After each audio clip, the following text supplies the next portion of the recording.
All right. I see more and more people are coming in. Welcome to our event. I'll give it a few more seconds as I see there's more and more people joining.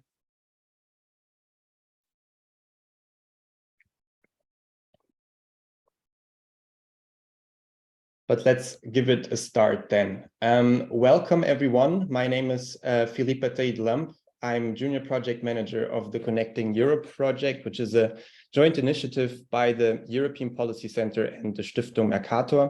And today I'm delighted to welcome you to this European Policy Center Connecting Europe project event in cooperation with the EPC's Ukraine's European Future project. What will be discussed today is, of course, the crucial role of Ukrainian civil society 1 year after the Russian full-scale invasion to Ukraine. So we chose this date as it marks the, as said, beginning of the full-scale invasion of Ukraine. However, we're aware that the war has been going on long before that, and it is crucial to look at the role of civil society actors, of civil society organizations, and of citizens who are indeed the backbone, the cornerstone of the country in these times, supporting on all the crises that are interlinked with the war, because the war is one thing, but the other crisis emerging from the war, the situation in the healthcare system, the educational system, electricity supply, and so on. The list is long of problems that are interconnected with this war, and where civil society is not only crucially affected by the war, but is also at the forefront when it comes to providing support and when it comes to building resilience of the country. And with this, I would like to introduce our distinguished panel. We have 3 experts here today on civil society. I'm very happy to welcome all of you. We have Amanda Paul, who's our European Policy Center Senior Policy Analyst, leading the work on Ukraine, and has focused also her research now on the evolution of Ukrainian civil society in the context of the Russian invasion. I'm very happy also to welcome Nataliya Pryhornytska, who is a political scientist, who is also director of the Open Platform for Empowerment and Networking, and co-founder of the Allianz Ukrainischer Organisationen. So in English, that's the Alliance of Ukrainian Organizations, if I may translate it like that, and who also focuses on the challenges that civil society actors confront, looking at structures, looking at networks, and we'll be happy to look at these challenges and get some inside information there from Nataliya shortly. And then also, I'm very happy to welcome Oksana Huss, who's a postdoctoral researcher at the University of Bologna and also lecturer at the National University of Kyiv-Mohyla Academy. And she will today present a study also together with the Council of Europe, a survey on the needs of local authorities of Ukraine and the provision of services in times of war and post-war recovery. So also looking at what is most needed for these actors to continue their crucial work and what they have asked for or how they responded to this survey. Just as additional information, we also had on the lineup Laura Christoph, who from the Institute of Europäische Politik. Unfortunately, she couldn't be here today with us. She would have been focusing on the role of think tanks in Ukraine. However, we will be shortly sharing the study in the chat and the research and the findings. For those rewatching this this event, you can find it also on the site of Institut für Europäische Politik. So without further ado, just a short notice, we will have a first round of introductory statements by the speakers, and then we'll open the floor quite quickly to have a very engaging format webinar today. So you can ask all your questions to panelists, and feel free to ask them either via chat or later on via hand raise module and opening your mic and camera so you can ask them directly. So let's start with you, Amanda. Thank you very much for sharing today your insights. And I believe you will be focusing, as said, on the evolution of Ukrainian civil society over the last year and beyond. And happy you're here to hear your reflections on that. Over to you. Okay, thank you very much, Filipe. Thank you for inviting me to speak on this panel.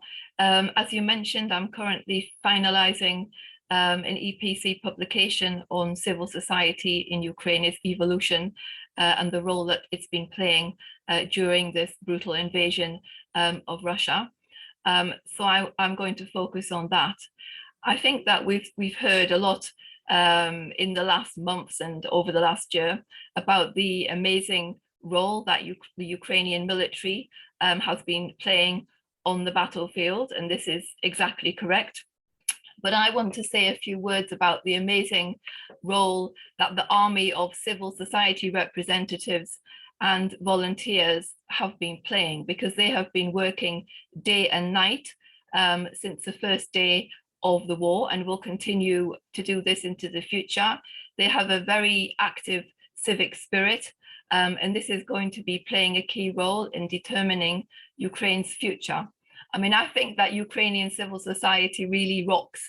I mean, I've been working on Ukraine since more than 10 years. So I've been able to see how it has evolved.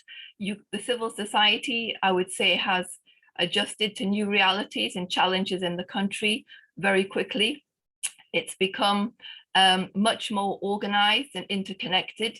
You now have networks and platforms across the country that connect civil society organizations and actors. I mean, they're throughout Ukraine, and they're very skilled.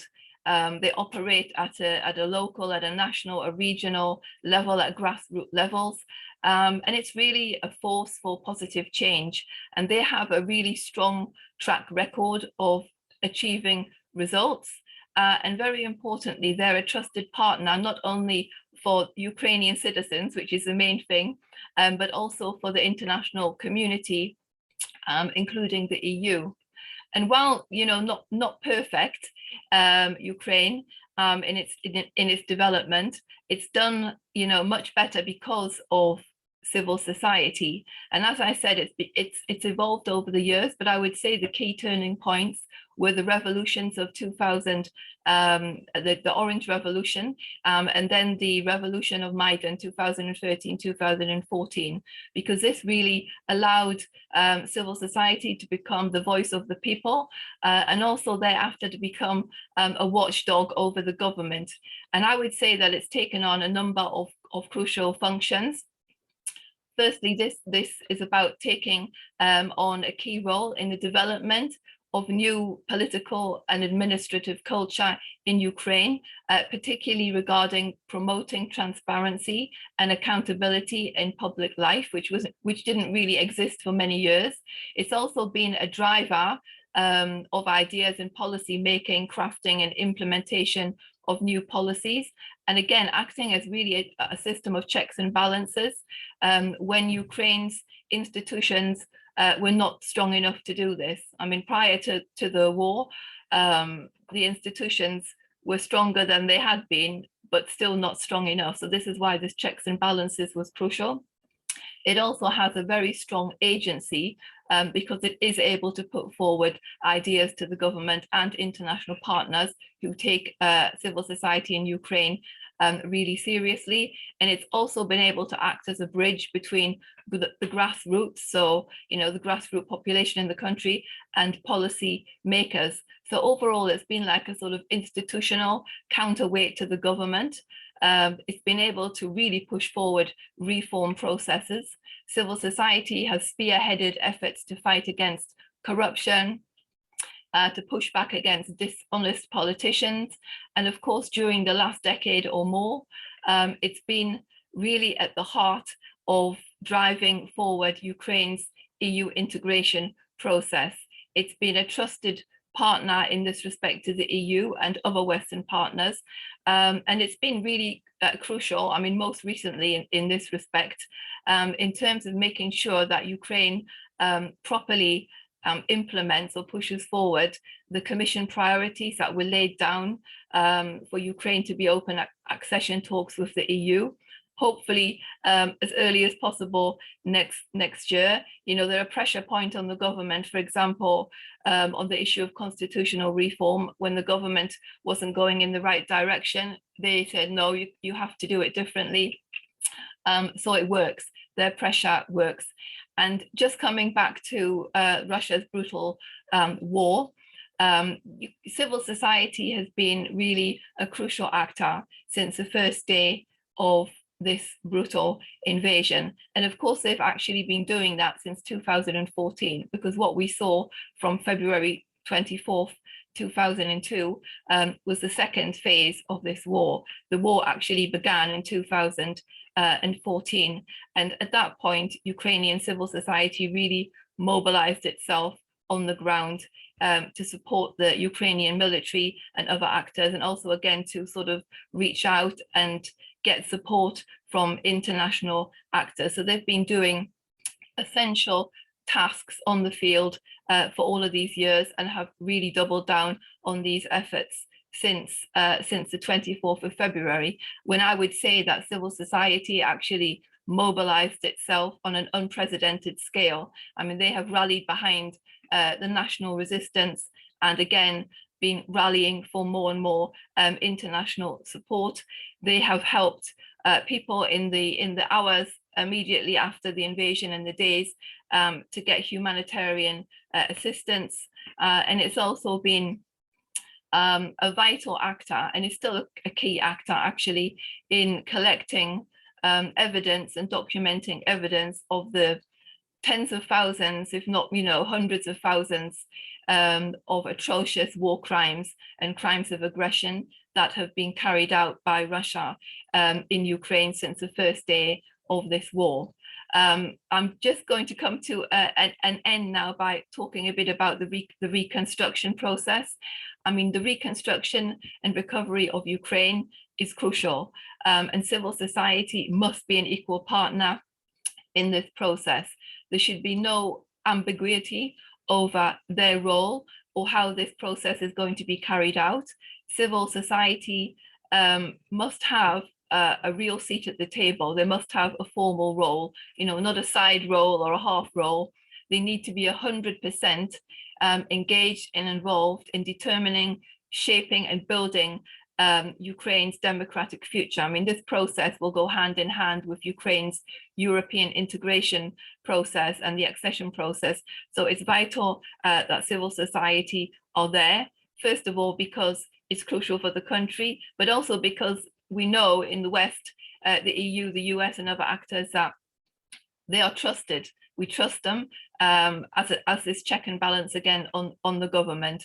And in addition to this, the issue of the independent media is also important, because independent media work as well hand in hand with civil society. So civil society also need to be able to have independent media engaged in this reconstruction process. They should also be part of the conversations and discussions that are ongoing with the international community, particularly now, because since the beginning of the war, we know that there's been a centralization of power back into the hands of Ukraine's leadership.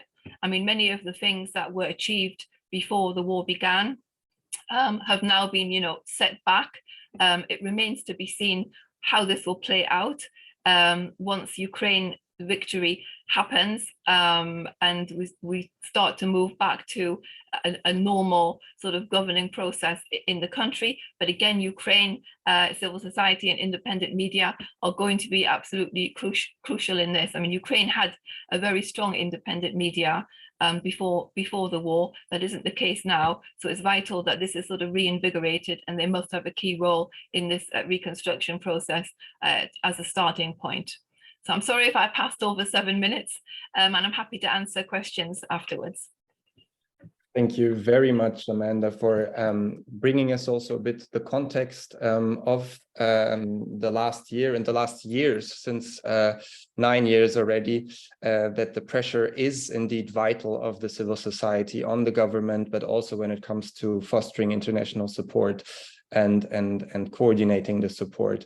And I want to bridge over to Nataliya, also talking about, when we are talking about, and we heard a lot about the importance of these actors in their specific fields of action, but then again, looking at what helps these actors to perform their work, it will be important to address structures in Ukraine, to address international structures. It will be important also to look at how they communicate, how they network with each other, to avoid a doubling of work and to do the best out of the very few resources that, of course, they have at their hands. So without further ado, I would like to pass over to you, Nataliya, and your reflections. Thank you very much. Thank you very, very much, Filipe. Thank you for your invitation and also for having me here. Thank you very much also that you already underlined this importance of understanding that Russian war against Ukraine has been going since 9 years. And I think it's also very important to make it clear also in the title of the event or webinar, because it's also about communication in the social media and so on. And unfortunately, it wasn't present in the perception of many people, and also it is not present also now in the perception of many people that Russia is actually going with his war since 9 years, and on the 24th of February it was extended. It extended on the whole country, and this aspect is very important also because it's time the Russian policy of the last years until February 24th was misjusted in the West, and a lot of countries, and of course countries of the Eastern Europe and EU partners weren't heard by other partners, and especially regarding to the security and foreign issues, it's very important to understand this big problems that we have actually since 9 years, and this war middle of the Europe. And it's also important to understand it better, to make better assessment now. So yeah, so I think we are on the same ground, and but it was also very important to me to say it because I see it in Germany that this understanding of the Russian war against Ukraine are not so visible and not so present, and a lot of people are speaking about the start of the Russian war as 24th, 2022. But yes, I would very like to speak about civil society, and people of Ukraine have proved that freedom requires bravery, and this bravery is, we can see very much in Ukraine, how people are organized, how people are acting together, and but also how people are acting together abroad. And it's actually my perspective that I can give a little bit more. We are in Germany, we're overwhelmed by straightness and resilience of Ukrainian civil society.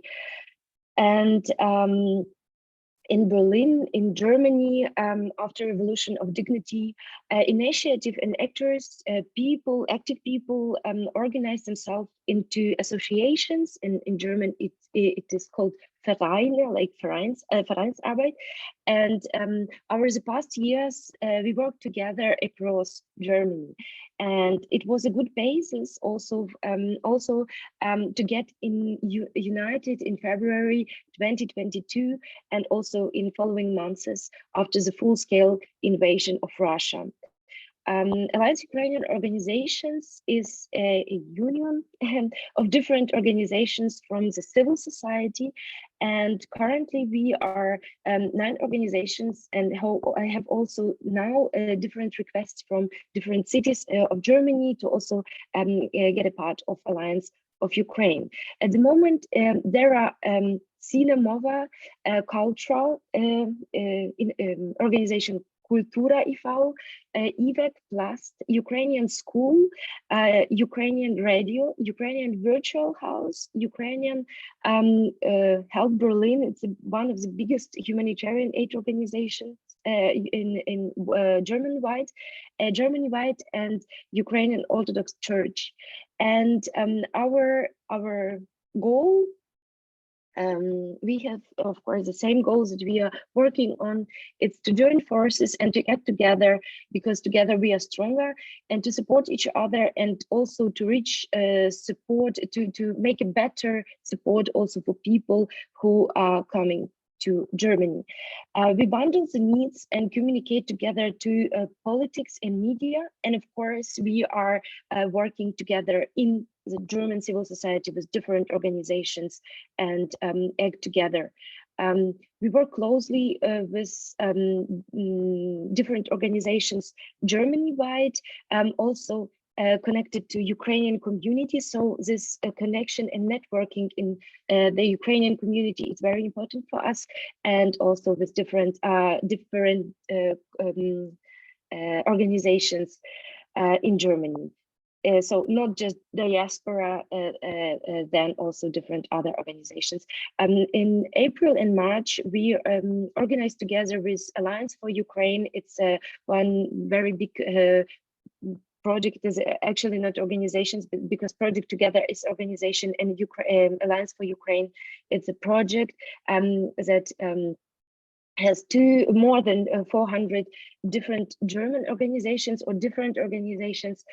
We are also in close cooperation with them, and we make a lighthouse Ukraine that has given an opportunity to introduce Ukraine, but also to give a help for a lot of people that arrived to Germany, and over 2 events that we had.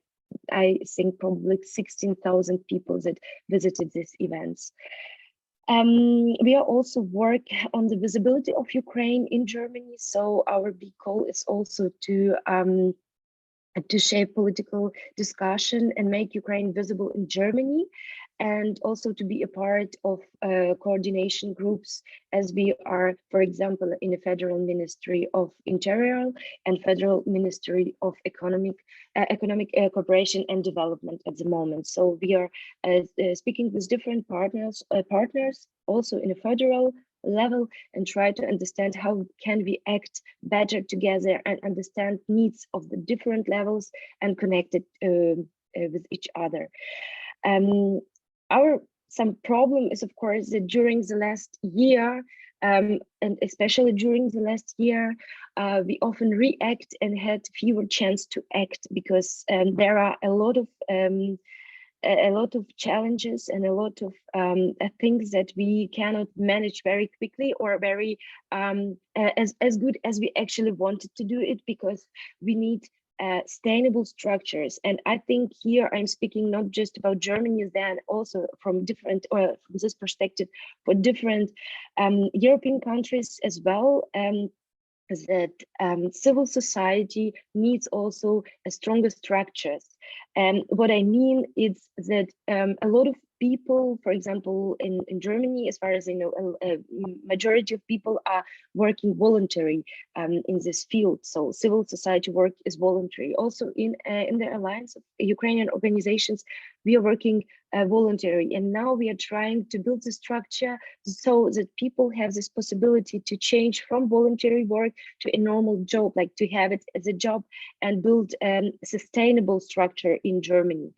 And it's a big need, because it needs time. And for example, I'm working also in a full-time job, and also my colleagues have the same problem. So it's a big challenge, because people are also burning out, and it's, I think, very often in this voluntary work in general.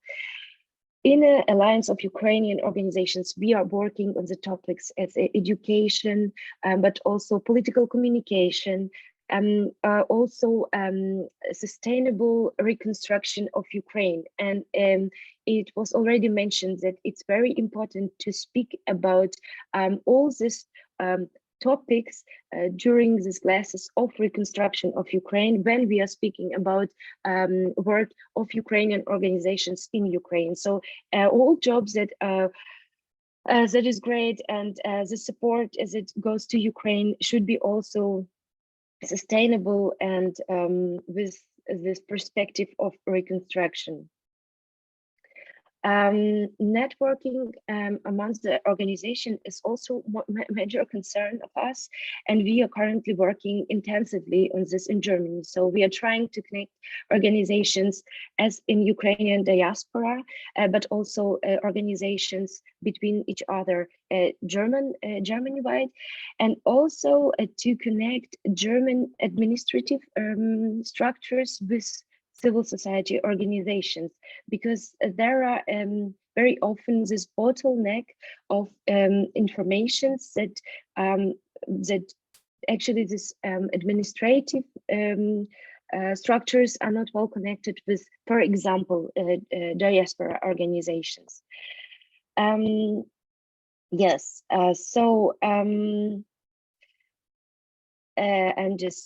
just thinking what I forgot to say.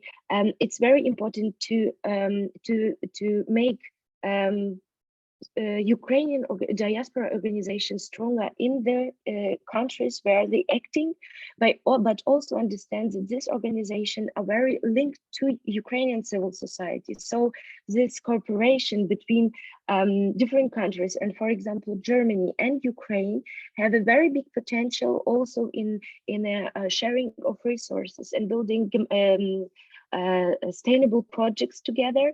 And I think that everybody of us understand it, and we are working together on this issue. And I would very glad to answer your questions after all statements. Thank you very much.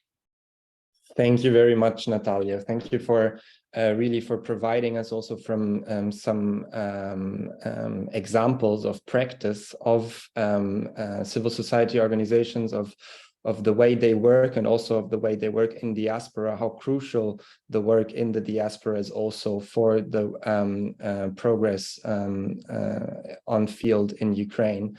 I will be very glad to give the floor now to Oksana, who will give us another angle and perspective, focusing on local and public authorities in the engagement of non-governmental actors. And I see you have already shared your screen, so the floor is yours, Oksana.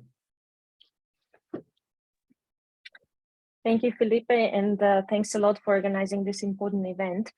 I indeed want to complement what my previous speakers said. Like Amanda stressed, that civil society in Ukraine, it has a history, it learned and adjusted strategies, and Nataliya, she mentioned about the mechanisms, the networking, and the self-organization capacity in civil society is a very strong one. I would like to focus on Ukraine and what is the collaboration and the relation of civil society with the authorities, especially local authorities. Why this focus on the local level of governance? Because Ukraine since 2015 underwent a huge decentralization reform. Why it's so significant? Because it was administrative change in the country, moving to hromadas, to new structures, but also that local authorities, they got more political power, they got decision power around the issues of education, healthcare, social affairs, and they got more resources, financial independence from the national level, because, for example, 60% of private income tax, it landed in the local level. So merging now all what Amanda and Nataliya said about civil society, together with this decentralization reform, there appeared a channel or a possibility to channelize those activities that the civil society does and all the activism into something, into public goods that are created together with authorities. And we started on behalf of Congress of Local and Regional Authorities of the Council of Europe, together with Association of Ukrainian Cities. We conducted a survey together with Alexandra Koidel how local self-government authorities reacted to the crises that were caused by war. And we conducted this survey in September, got 240 responses, so it's around 16% of all the communities. And some of these results I will show you. These are only few framed or a few snapshots of this report, which is a very large one, and later on I will share the link with you to the entire report. So as you see here, we asked local authorities what were the critical issues in which they engaged non-governmental stakeholders. And mainly these were issues around internally displaced people, because internally displaced persons, that was one of the major crises that small but also large communities faced, when within a few days they got huge waves of people that they had to supply with food, had to arrange the accommodation for them, the housing, and arrange all the life around it to diminish conflicts, potential conflicts, stuff like that. So that was one of the crisis sources. And we see, to resolve this crisis, many of the communities, they engaged non-governmental actors. This slide is a little bit overwhelming, but I will walk you through it because this is a very important, maybe the most interesting finding that we had. The question was, indicate which stakeholders and how were involved in solving the problem you identified in the previous question. And we had the chance to compare this very question to the survey in 2021, which had the same question, same agents or same stakeholders named, without IDPs. So IDPs, it was new in the 2020 survey. What we found, that the engagement, it became wider and became deeper. What do we mean by that? Residents, regular citizens, they remained the major group that was engaged in different forms, in informing, in consultation, in dialogue, and in a partnership. So this is light green slide. Although it slightly decreased in comparison to the last year with regards to informing and consulting, it increased, however, with regards to dialogue and partnership. What was for us striking, that entrepreneurs, the businesses in this purple color, their engagement increased significantly in all forms of engagement, from informing to dialogue and a partnership. We saw that the engagement of NGOs, again, similar to citizens, decreased a little bit around informing and consultation, and increased for dialogue and partnership. And that IDPs, they were fairly engaged in most of the forms of engagement. Another surprise to us was that the engagement of experts decreased a little bit. One example, because to create this survey, we conducted a qualitative study before that, conducted interviews and focus groups. For example, about the engagement of IDPs, how did it take place? In Zhytomyr community, local authorities reported that when IDPs came, they were very proactive, and there were many IT people among them, and also those who were engaged already with foreign, not foreign, but yeah, with Western partners, and had already civil society organizations in their regions. So they approached local authorities. IT people, they created a chatbot to make a survey among IDPs in this community. Which skills do they have? They reported the skills to local community, so that people found very quickly the job. The community also arranged the meetings, round tables among the businesses, the new ones and local ones, so that they can find partnership and create new businesses. So in this way, the self-organization was channelized also by local authorities to create this public good, which is very exceptional and worked well, because there was this previous experience and about the previous experience to learn which of the following helps your community respond to the challenges. We asked about what communities had already previously, which practices or what was useful to them. Most of them mentioned that established public information channels, they were crucial. And in one another question, 1/5, so 20% of respondents, they mentioned that they started developing or already developed a new tool, IT tool for digital communication like chatbots, sometimes digital maps to communicate with citizens. So if you imagine that under conditions of huge crisis and permanent shellings in the beginning of the war, they set the priority to invest time into development of these tools, it indicates that they are really important. Also, implementation of the open data and practices of public hearings and offline consultations, they were important. What is striking that, for example, only 50% of communities, they had platforms for dialogue with businesses or participatory budget practices. There was obviously no participatory budget exercise during the war. Nevertheless, 30% mentioned that for them, this practice was significant or helped significantly to respond to the crisis. Why that? Because exactly through these practices, there were created the channels, the communication, authorities learned to speak with civil society, to create and define common ideas and channelize them into public goods. So these mechanisms, they are critical, and this indicates that there is a need to support them in the future as well.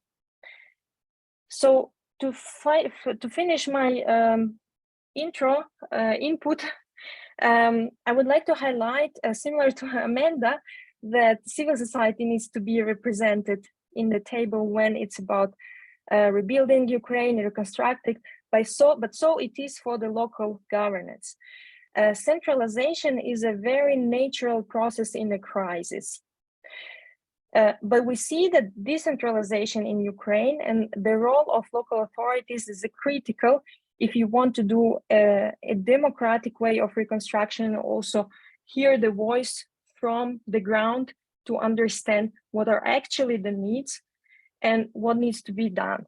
So supporting this voice, supporting the local self-governance is important, and also continue investing in those practices that foster networks and communication between civil society and authorities. Thank you. Thank you very much, Oksana, for this very comprehensive and very good representation of what are some of the findings of the survey you have done.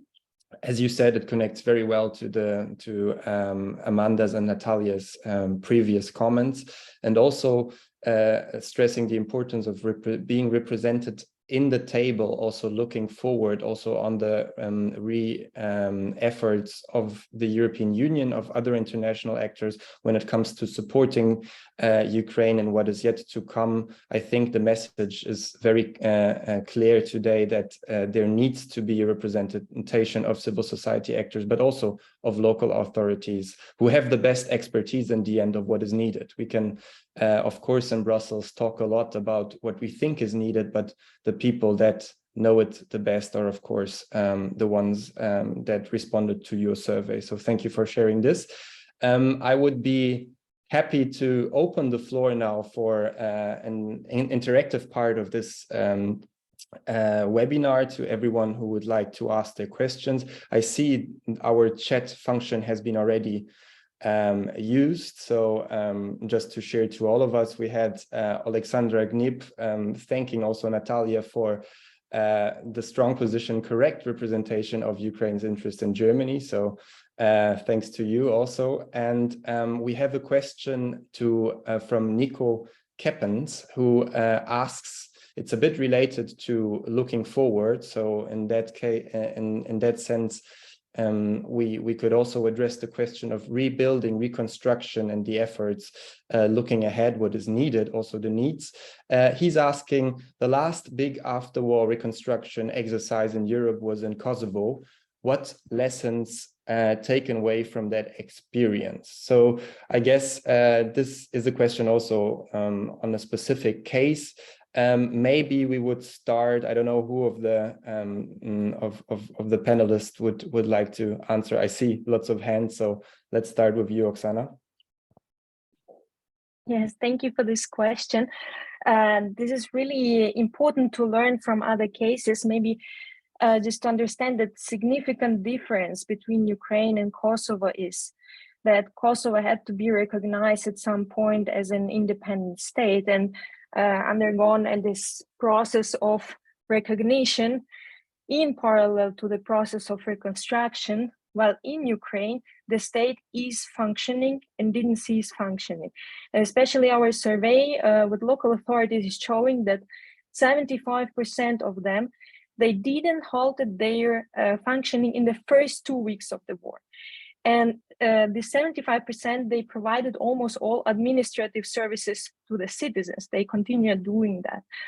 And even more, that they relied in their mechanisms on democratic tools and issues, because the council meetings, they were taking place in 80% of local authorities live, offline, despite in the first weeks of the invasion. And although the mayors, they had the possibility under martial law to take decisions them own as a single person, they nevertheless relied in their decisions on the collective decisions, either of the local council or of the executive committee, which is also showing the democratic resilience that is there. So just to keep in mind this significant difference between Ukraine and Kosovo, that the state is there and is functioning, and the institutions are actually stronger than ever before, also in terms of anti-corruption and everything.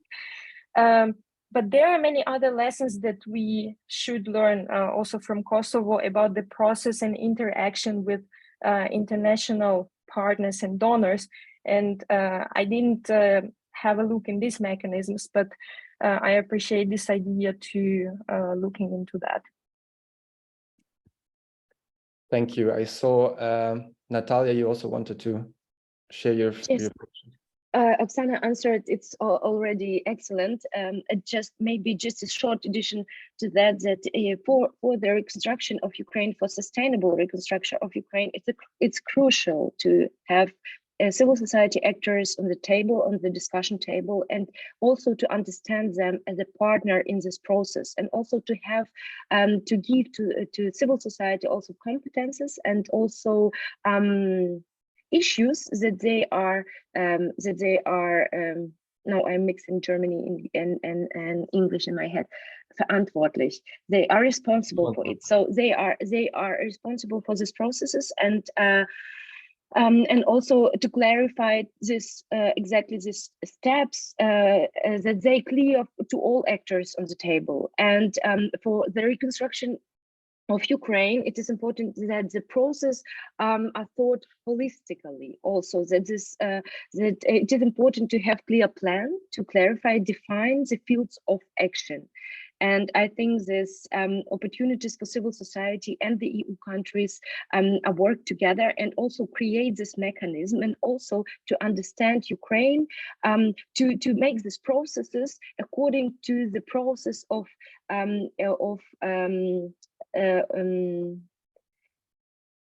Ukraine, that Ukraine will be a part of the European Union. So, and also to understand how these processes can be linked to this final destination, and create these processes according to this aim. Thanks a lot. And also, especially the point on Ukraine's way towards a European Union accession, I think linking to what has been said, that civil society as best ally to make progress. I think that's very important to have this in mind when considering the further negotiations that civil society has to be indeed at the table. I don't know if you still want to respond to the question, Amanda, otherwise. Yeah, maybe just very briefly, just to basically support what Nataliya and Oksana said, because I think they answered, you know, in a very great way. I mean, there's always lessons that can be learned from previous, you know, reconstruction situations. But as was rightly pointed out, Ukraine's situation is slightly different, and I also agree this is a real opportunity to rebuild Ukraine in a better and smarter way, but also in terms of, you know, digitalization and green transition.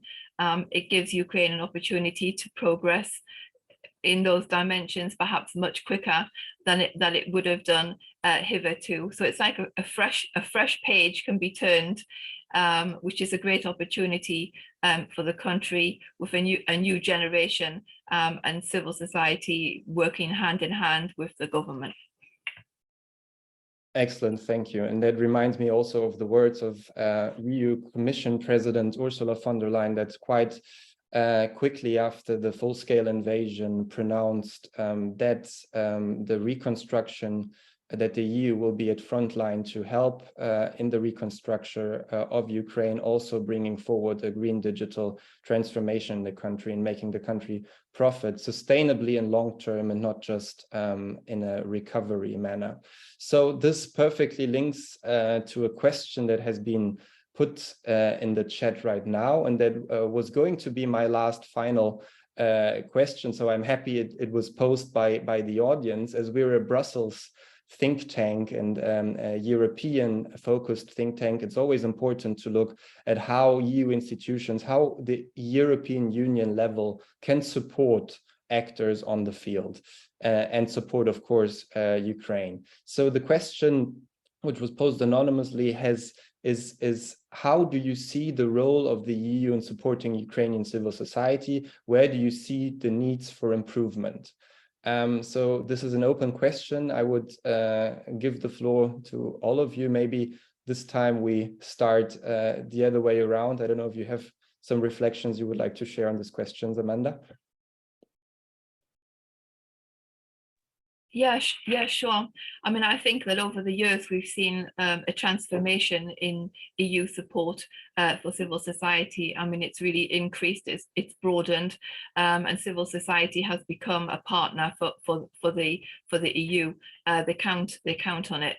But I mean, I would say that, I mean, amongst the donor community, sometimes there's a sort of tendency to continue to support the same partners year after year, and the sort of larger groups. That's not to say that those groups aren't doing, or those organizations aren't doing a great job, because they are. But I think there's also a lot of sort of smaller organizations, more grassroots civil society organizations, or middle-sized ones, perhaps that have more of a niche, that also deserve support. So I would call on the EU to obviously, firstly, to give more money to Ukrainian civil society. That's the most important thing, but to broaden the civil society organizations that they support, and also perhaps more coordination with other international actors from member states, but also from the United States. I mean, from USAID,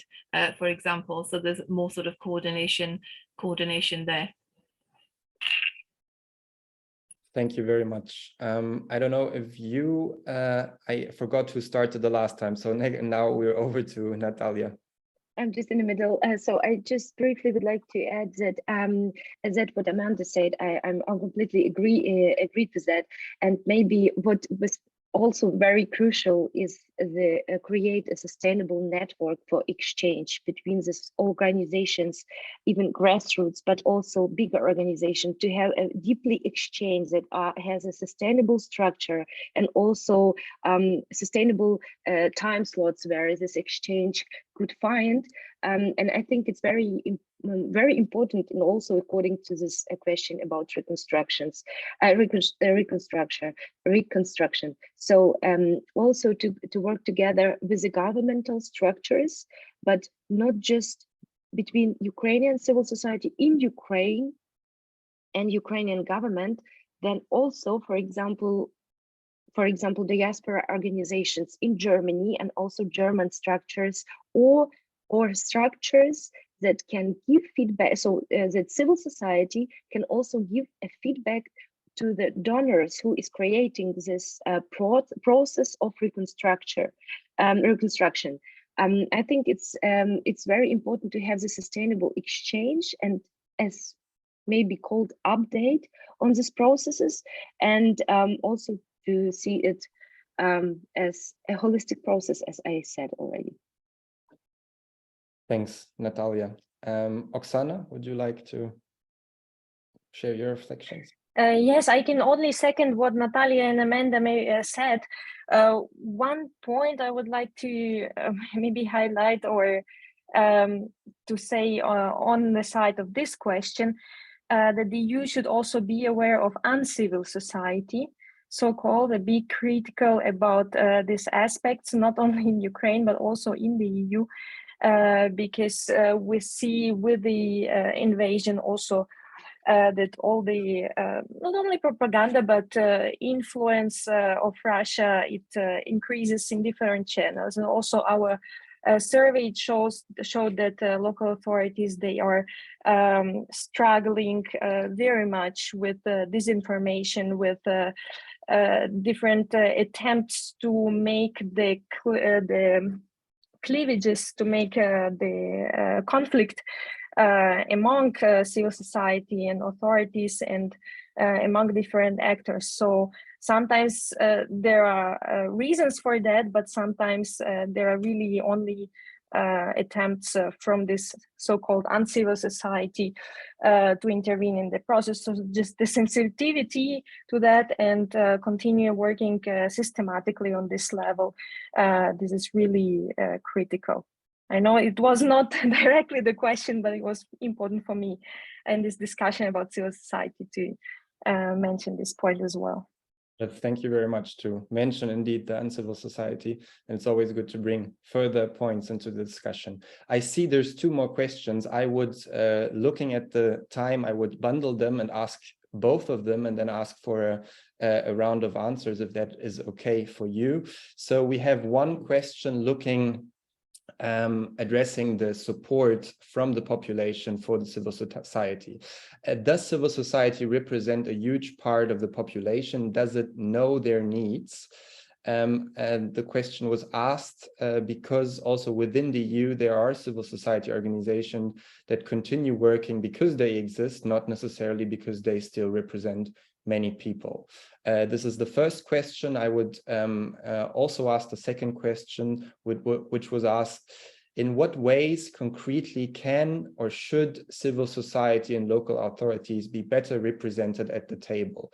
What should change? So that linking, of course, to the strong call for representation, so concrete measures that could be envisaged from you.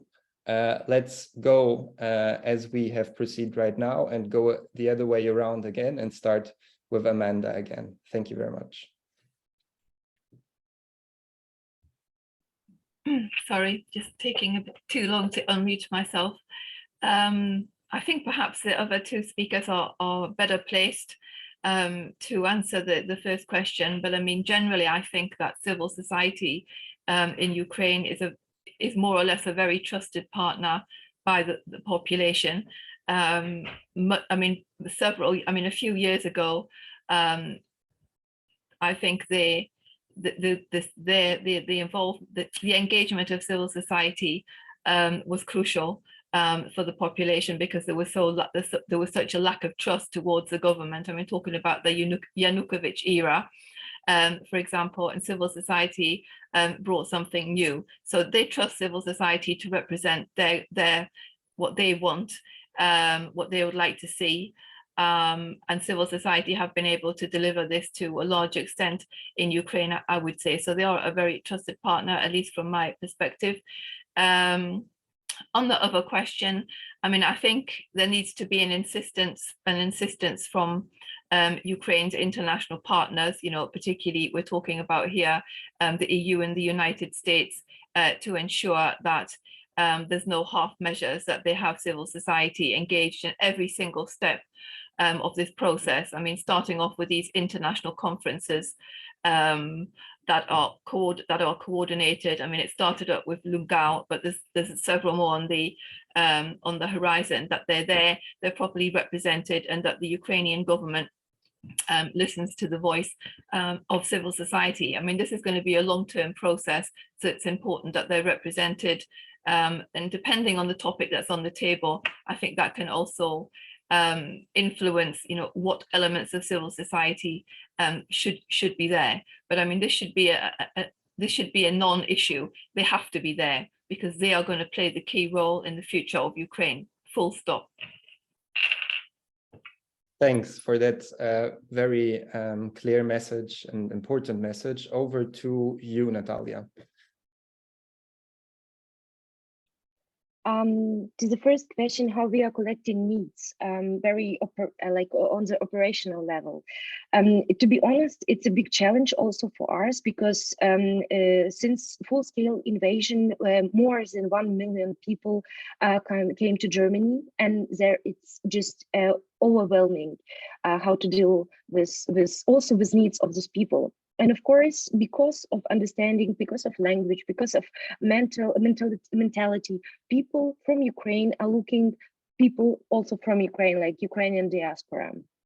What we are doing, we are trying to bundle our needs that we are communicated to different organizations to them. For example, when we are acting operative, like about educational questions or about job market, and also different other issues, we are speaking with each other, and it sounds maybe a little bit strange, but we are working in one document by Google, and there are 20 people from different or 15 people from different organizations that are working in this document. So we have a first and fourth draft. Sorry, yeah, we have a first draft, and we are trying to write together this paper, and also then addressing to different coordinations around where we are represented in our cities where we are living, for example in Bavaria, or in I don't know, in Saxony, in Berlin, in Brandenburg. We are trying also to communicate as far as good as possible with each other.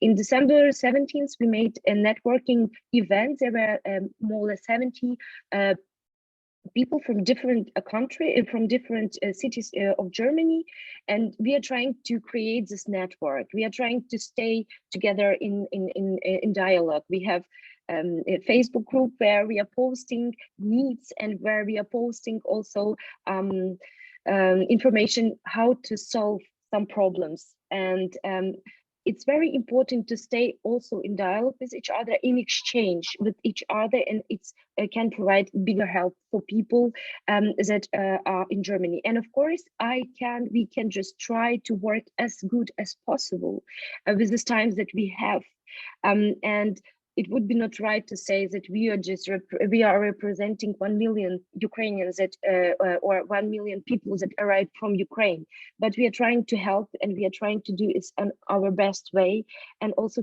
to be a voice and to address this needs to politics, and also to discuss it in the society. Because to be honest, it's not enough to speak about Ukraine, and it's not enough. It's not enough to understand also these problems, and not enough to understand Ukraine just by speaking. It's very important to have a critical, deep dialogue, and also to have like rooms for exchange. I mean, physical places where people can meet and also speak about different issues. And it's very important to do it in a very small cities and the small villages, not just to make political discussions with very big representatives. I don't know. This is also important, but to include in this process more people. And about representation and better representation at the table, to be honest, I think also that this best way is to have in every smaller town and village, just to understand who is the player on the local level, and also to invite these people to the dialogue, to have a regular exchange about needs, and also to have this possibility to share these needs, and also to speak about challenges, but also about chances that we have with also situations that we have with the Russian war against Ukraine. Thank you very much, Nataliya, and over to you, Oksana, for your answers. Yes, thank you. I couldn't say it better than Nataliya. About the trust, I just checked in January 2022, over 40% of citizens in a survey, in the All Ukraine survey, they indicated that they trust civil society. In October survey, 22, that was around 80% who indicated trusting humanitarian organizations, a little bit less to other organizations of civil society. So the trust is very high. Higher trust has have only armed forces of Ukraine in the country. About the representation of the grassroots, indeed, in the research also there was a huge point of critics that civil society in Ukraine used to be a little bit elite, formed as elite in the country, focused on Kyiv. However, this changed since the Revolution of Dignity or Euromaidan Revolution. And in the report that the Center shared in the first link that Institute for European Policy conducted for think tanks, you will see a beautiful visualization where you see the spark that many more think tanks were founded in comparison to other years in 2015. So similar trend you can imagine for all other civil society or types of civil society organizations. And about the representation at the table, about the local authorities, I would like just to mention that there are already initiatives that there are formal institutions emerging or structures emerging around reconstruction. So far, local authorities are not represented there at all. So the representation of at least associations of armadas or cities that would be reasonable, but also maybe other ways of representation would be welcome, that local authorities are engaged directly. Thank you very much, Oksana. Thanks to all of our speakers today. We have some strong messages today that we take, going from, of course, representation, which has been continuously said to be at the table for civil society organizations, for local authorities, also in the big conferences, and also thanks for stressing that, Amanda, the big conferences that we had indeed on the support and recovery of Ukraine that will need people to be on board, Ukrainians, the needs that Ukrainian civil society actors, but also local authorities face, the important findings of this survey that would need to be reflected in the actions and the supportive actions of other international partners such as the EU. And we have some very good studies that we shared here, and that people rewatching this this recording can also retrieve online, that are very important guidance for what is actually needed in Ukraine to support the structures, to support the network, as it has been mentioned by Nataliya, and also to support the work and the valuable work and the very important work in the diaspora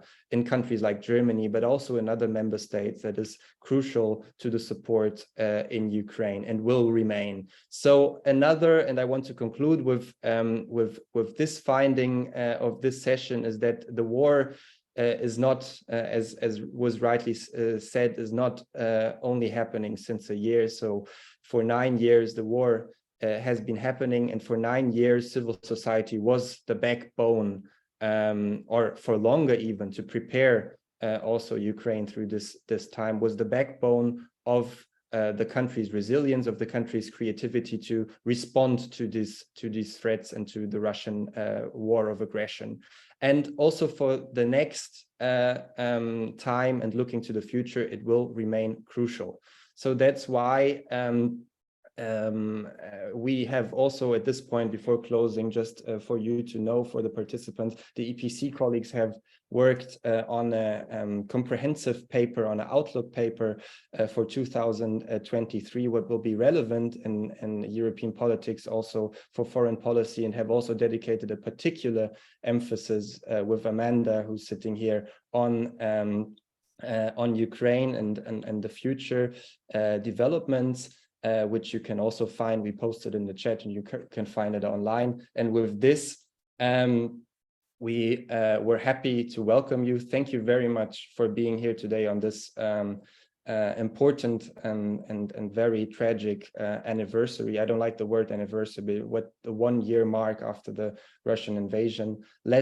We at Connecting Europe, we will continue to focus discussions on this important topic, on civil society, try to shed light on civil society to get the message out there, especially to EU institutions, that they need to be on board. So thank you very much for joining us, everyone, and have a good rest of the day, Friday, and then a weekend, hopefully soon.